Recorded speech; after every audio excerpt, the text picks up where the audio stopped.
Good morning. Thank you for joining us for today's webinar, Tractor Safety and Rural Roadway Safety. This webinar is a part of the National Farm Safety and Health Week, which is this week, September 15th through the 21st. And today's webinar is brought to you by AgSafe.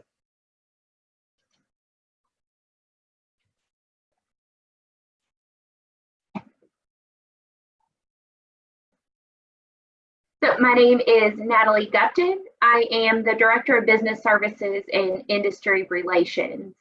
I'm based out of Louisville, Kentucky, but of course, the AgSafe office is headquartered in Modesto, California. Follow us on social media at AgSafe Online. We'll have some great information about all the events this week for National Farm Health and Safety Week, along with other happenings with the organization. So I encourage you to check us out and check out our website at agsafe.org. And before we get started, give you a moment to read over our webinar disclaimer, and then we'll get into the heart of today's class.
Okay, thanks for reading over that.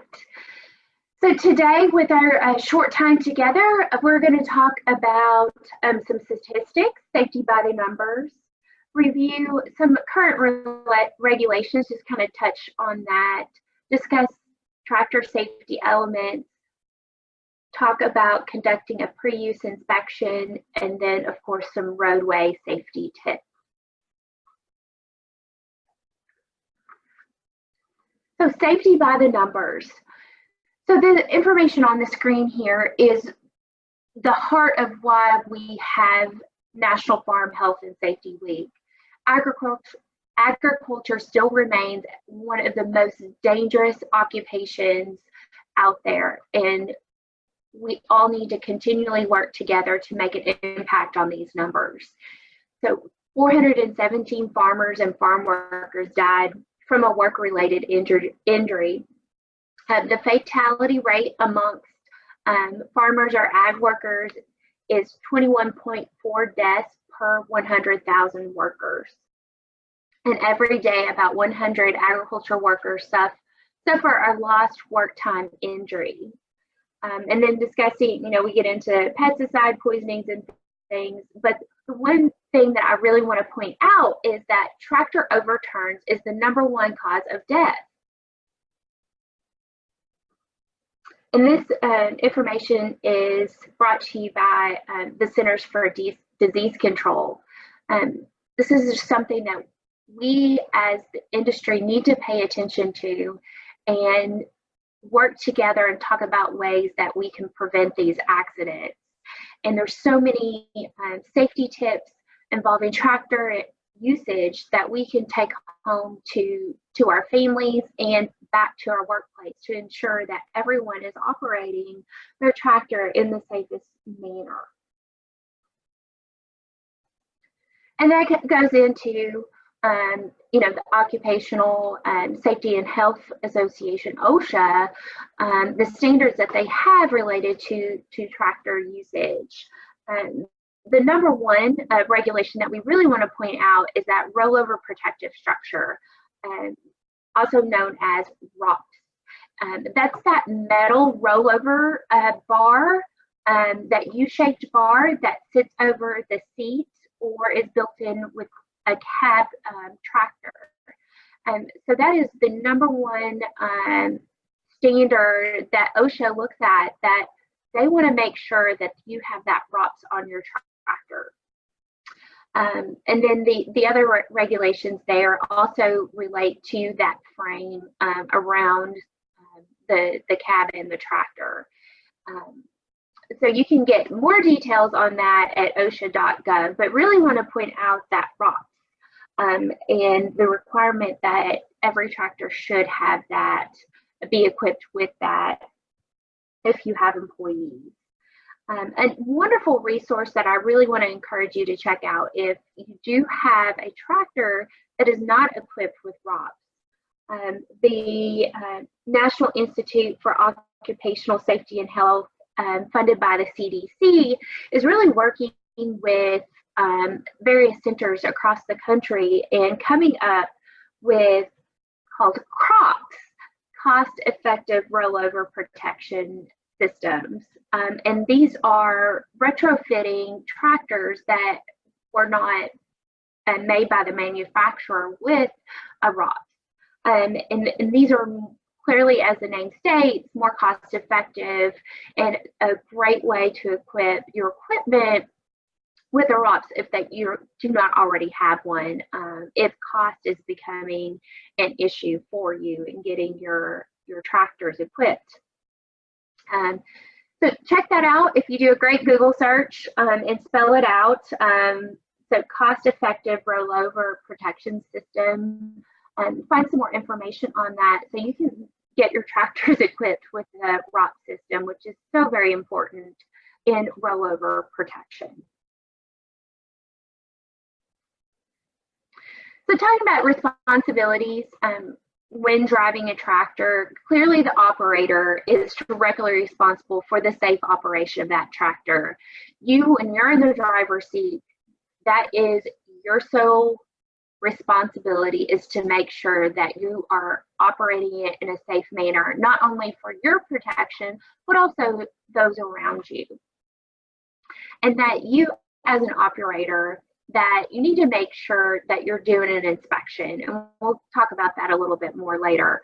But doing your pre-use inspection to ensure that your tractor is in the best working condition possible. And if you work for a larger entity, if you are the supervisor or manager, or you report to somebody, it's also their responsibility to make sure that you are conducting those inspections and that those maintenance issues are being addressed if you identify those, again, to ensure your safety, but also the safety of everyone that may be around you working in the field or in around the farm in general.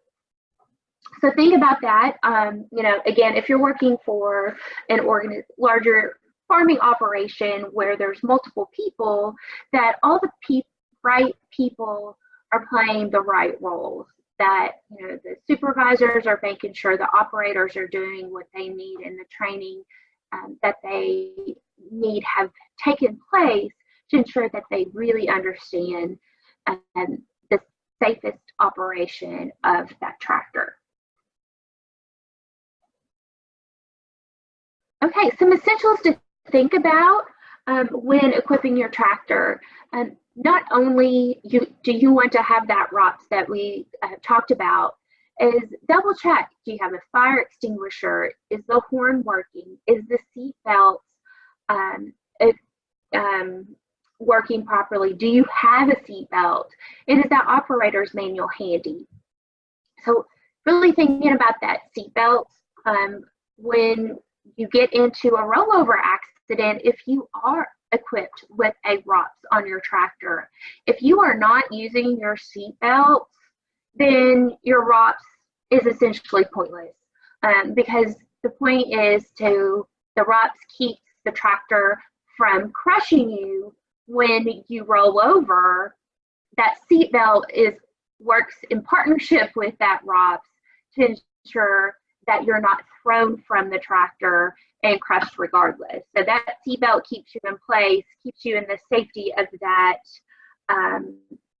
area where the ROPS is keeping the tractor lifted off of you as the operator. Thinking about, well, why is the operator's manual essential? There's lots of great information, specifically safety information in that operator's manual that you should pay attention to. Everything from the load capacity to some unique features that may be important to the operation of that specific model. So paying attention to that and double checking, reviewing on occasion for your tractor operation. One thing I also want to point out, remember, if the tractor comes with it, then it must be maintained or replaced when used. So for example, the fire extinguisher. Hopefully you will never have to use that fire extinguisher, but if you have had to use it, whether it was for the tractor or an incident in and around the tractor, once that's used, it needs to be replaced if that came with under the original manufacturer's recommendations. So ensure that once something is used and is expendable, that you need to replace it. Some key points, I think hopefully we think these are obvious, but really to bring this back to the forefront, that a tractor is very different than an automobile. And you know, when you're training new folks, when you're training your young folks at home, when they're going to drive a tractor for the first time, just pointing out that this is not an automobile and it operates very differently. You know, it's 2 to 5 times heavier than an automobile. It's made to carry heavy loads, and unlike a normal vehicle, you've got wheel weights and counterweights depending on the type of work that you're going to be doing. And it's something that will affect the handling and the operation of that tractor. So keeping that in mind when talking about safety for tractors. Okay, tractor torque. So this is when we get into trouble when it comes to the operation of a tractor, especially those that are a little bit more novice and lack the experience of a seasoned tractor driver. That, you know, tractor torque it occurs when engaging the clutch of a tractor. It results in a twisting force called torque that moves to the rear axle. So you can see in this graphic here, when a tractor has too much torque and too much power and has no place to go, that this is when a lot of overturns occur. And you can see with this graphic how quickly one of these overturns can occur, that it only takes a quarter of a second to reach the point of no return. And for the entire flip over, it takes 1.5 seconds. So that leaves almost really virtual no time to react. So something to really pay attention to and be used to when dealing with the operation of a tractor. And this is a wonderful photo, really exemplifying why a ROPS is very important, because if this ROPS was not in place and that individual did not have their seatbelt on, this could have been a very tragic incident. You can see here, you know, if the operator has their seatbelt on, the ROPS is in place, you know, very scary, you know, potential injury could have occurred. However, we're not going to have to deal with a fatality in this circumstance. You know, something to keep in mind is that if the rear axle cannot rotate, which I just touched on there is that then the tractor's chassis rotates about the axle, and this reverse action results in the front end of the tractor lifting off the ground until the tractor's center of gravity passes the rear stability base. And at this point, the tractor will continue rearward from its own weight until the tractor crashes into the ground or another obstacle. So some examples of these types of overturn are, the rear tires are frozen to the ground. May not be so much of an issue in California, but some of our friends up north, in northern U.S. And mid-U.S. here, that the rear tires can be frozen to the ground. So making sure the weather conditions are in your favor. Tires get stuck in a mud hole. In some places, grounds can become very, very soft and saturated when we're dealing with flooding and wet seasons. Just to pay attention to your grounds and the conditions that you're dealing with. Your tires can become blocked from rotating by the operator. It could be to the novice ability of that operator that the gears are not properly placed, that this overturn can occur. And then of course the operator applies too much torque very quickly. You're putting too much power into the tractor, not giving it time to get some power to move forward, and it doesn't have time to distribute the power properly, again, and pushing that tractor rearward.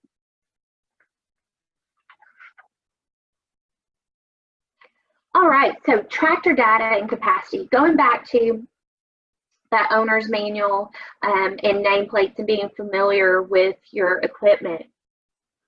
The capacity and weight of the tractor and load is shown on the nameplate, and that weight should be specified in pounds. So really paying attention to that and knowing if you are using the right equipment for the job. So sometimes your tractor may not be large enough for the load that you're trying to pull, or vice versa. It may be too large for the field, the orchard, the type of work that you're doing. So keeping that in mind and paying attention to that when you decide what tools are necessary to complete your job for the day.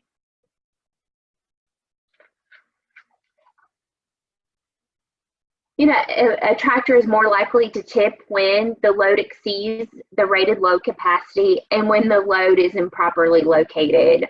So just posting a photo here, an example of something that could happen. Clearly this is not a tractor, but we don't want to be we should not be using manual labor to address a potentially disastrous situation here. So really making sure those things line up when you are deciding your work for the day. Always be aware of your surroundings, and this is going into your tractor roadway safety, and not just the roadway, but the field, your equipment yard, your barn yard. Knowing what traffic is around you. Are there other people working for the day? Are you in a rural area? Is your neighbors working and having other tractors in the area? So just pay attention to these things, and always be aware of potential obstructions that could affect your operation. Always conduct a site inspection. So very important, especially if you're new to that particular field or area, to ensure that you're familiar with it. You know where the holes are. You know where the steep slopes are. Here in Kentucky, we have sinkholes. It is not unheard of that people wake up and a giant hole is opened up in their field. So it's always a good thing to do a quick review, especially if you're doing some extensive work, to realize that your terrain could have changed as quickly as overnight or from week to week. check for clearances. Are you moving along some roadways that have power lines? Will you make clearance? Do you have enough distance between your implements, attachments, and that power line? Realizing that I believe it needs to be at least 10 feet, so you don't have any arcing electricity. And then again, just any condition that may be hazardous to pay attention to. Function and pre-use inspections. I'll be sure to send out a copy of this webinar along with an inspection checklist, something to make sure that you implement in your organization, in your family farm, whether it's yourself, it might be your sole employee, it may be your child that's helping you out on the farm. Even if it's your 4-year-old son, you want to make sure that they're doing an inspection, occasionally doing a very extensive workover of that tractor, but doing a quick check. Are the brakes working? Are your lights working properly? Is your horn working? Is there any abrasions, issues with the tires?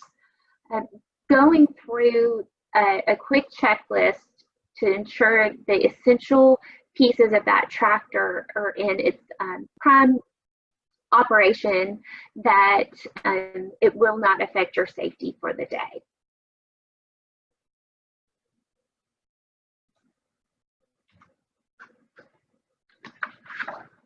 Okay, and on the screen here, you'll see a slow moving vehicle sign. So getting into a roadway safety, it's very important that every tractor is equipped with one of these, especially if you're on any type of roadway. And a major reason for farm machinery accidents on public roads is this difference between the speed of a tractor and the speed of a car. Motorists approach slow-moving farm equipment so quickly they have few seconds to realize that tractor is moving so much slower. And don't take for granted that people should know that tractors do not move quickly. As farming becomes less and less of a part of our society, we really have to work with others to educate them and provide them the warnings necessary. So this identification sign must be centered on the rear of the tractor or your trailing equipment, between 2 feet and 6 feet above the road surface, and must be clearly visible from 500 feet. Main point about these slow-moving vehicle signs: if your tractors are not barn kept, we work out in the sun. They get faded. You're working in the field, they're going to get dirty. So ensuring that this is part of your maintenance routine, that these slow-moving vehicle signs are in great shape, that the reflective properties are not lost, and that vibrant orange does not fade away, that there are clear warnings that to make your tractor more visible. So really keep that in mind, that this should be very much a part of your maintenance routine for your tractor. Okay, so farm equipment safety on public roadways. So these are some key points that we encourage you to do when moving equipment and traveling on the roadway in a tractor. So number one, make sure that towed equipment is properly secured with a locking hitch pin and safety chain, so that you hooked up that piece of equipment or that implement properly. Number two, always lock brake pedals together for your road travel. 3, slow down on curves, turns, and when pulling heavy equipment or heavy loads. It seems like, how can I go much slower? But yes, make sure you have the optimum speed when handling those curves and turns, and knowing that you're going to have to operate your tractor just a little bit differently when you're pulling a heavy load. And of course, obey all traffic laws and signs. Just because you're on a tractor and you have a lot of work to do that day doesn't mean that traffic laws do not apply to you. So always use turn-in signals or your hand signals for turning. So always pay attention to those and obey those. And the don'ts. Number one, operate farm machinery with out that slow moving road sign. So don't think that, oh, it'll be okay just this once, or, oh, I realized my bright orange is almost non-existent. So really make sure that's in good working order before you head out on the road. Number two, don't ever let a tractor freewheel while traveling down a hill. Ensure that you have a safe speed, you are handling that tractor properly and in the right manner, especially when traveling down a hill. Number three, do not pull onto roads in front of moving traffic. I feel like that's a given, but however, always pay attention to other drivers. Again, not everyone is respectful and courteous drivers, so ensure that you have adequate time to get out onto the road if there may be some oncoming traffic in your area. And then number four, do not allow yourself to get angry and discourteous at other drivers. Again, we encounter it more than we should, but just pay attention to yourself, ensure that you're doing the right things, and do not allow people that are in a hurry and just cannot wait to get around you get to you, because it could affect your ability to focus and operate that heavy equipment in the safest manner. So keep those key points in mind, the do's and don'ts when moving farm equipment on public roadways. So I realize I went through this very quickly, given that we only have a short 30 minutes together, but we appreciate you joining us today. I am going to stay online should you have any questions. Please use that chat feature. I'll try to address that. Again, I'll send out a copy of the webinar, a link talking about the CROPS, the cost-effective rollover protection systems, and then the pre-inspection checklist for you. So this is National Farm Safety and Health Week. We will be here all week addressing various topics. Tomorrow we have a wonderful partner, Golden Valley Health Centers, will be joining us. We're actually going to be focusing on opioid use. So that will be tomorrow's topic. Again, 8:30 Pacific Standard Time, 11:30 Eastern Standard Time, and register online at agsafe.org if you have not already done so. So you can see the rest of the topics for the week there. Again, thank you so much. Have a wonderful and safe day, and please send any questions that you may have.